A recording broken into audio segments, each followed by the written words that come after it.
Well, good afternoon. This is Veterans Day, and the usual pomp and circumstance that happens to honor our veterans has been much mollified in the area near where I am because the rains have been serious all day, and they're still coming down now as I walk, but they're almost invisible. It's a quiet, gentle Irish rain of sorts, until it's not. The continuing political headline is you got 3 walnut covers on a table, and the question is, you roll them around, under which one is the P concealed? Of course, I'm talking about Arizona, Nevada, and Georgia, which will determine who's in charge of the Senate, who is narrowly in charge of the Senate. And the story is that it takes 2 out of 3 to win. So, you know, if I was gaming it, I would say Kelly looks good in Arizona, Nevada is tougher, and then Georgia we won't know until December the 6th. So it is possible that we'll have 1-1 before we have Georgia on December the 6th. So patience is our guide, such as that is.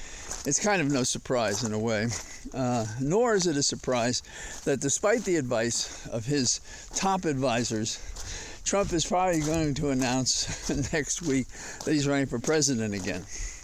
And, you know, that fits his playbook, which is to kind of dive into the mess all the time. I was thinking of a world leader, which I hate to compare Trump to because he has none of these better qualities. But Alexander the Great also was, if you will, believed he was almost divine. I mean, he encouraged people to say it, and then he finally believed it. And so in that respect, he and Trump may have something in common. Of course, Alexander the Great, after killing his father and doing all the conquests he did, might believe he was invulnerable. And he finally brought himself down, a combination of wounds and drinking and everything else. So Trump is going to continue to march on because he has this belief that he is special and the greatest and a genius and all these crazy things. I once heard Salvador Dali say that. We had him for a lecture at college, and I was on the panel, and he came into the room and he says, "Dali is a genius." Well, he was a genius, an artistic genius, and he was quite an entertainer. But Trump doesn't have his qualities either. So Trump is going to leap into it, and then he's going to play a wrestling match with our Florida governor, and I don't know if that's good for America, but there's that. Now on the Hill, I would guess that I'd put down a bet that we're going to lose the House. I'd like to be wrong about that. It won't be a big margin, but it'll be enough of a margin that we won't be in control.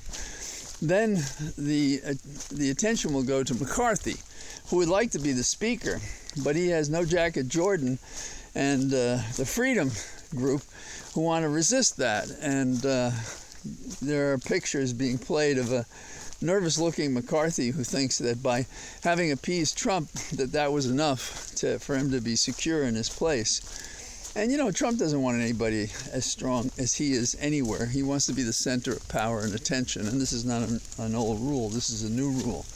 Talking about really great leaders, Napoleon once said that while he was in the flush of his strength and power, nothing could bring him down. He said, but when that passed, a feather would take him down. So now it's really beginning to rain. Rubio is talking against TikTok and so forth. I only mention that because these guys would do anything to diminish the ability to communicate counter statements.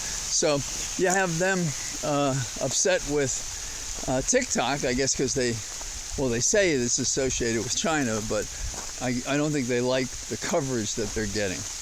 And then we have, of course, on the other side, Musk, who seems so out of control that maybe his plot is to destroy Twitter. What a group we have. So my phone doesn't get too wet. I'm going to continue this tomorrow. I don't know if it's raining or what it's doing tomorrow. But I hope you have a terrific day. Think of those who gave and served in our armed services and forces. My father was in World War II. He was Army Air Force. My uncle served with Patton's Army. My father-in-law was a surgeon, and he served as well. And so we have to remember these people, but we especially have to care for them. The VA doesn't do all that it can do, and these people are coming back damaged, and we're not helping all of them. And citizens are, but our government should be first in line when it comes to taking care of our veterans. So, all the best. See you around campus. And again, in my cathedral of trees. Bye-bye.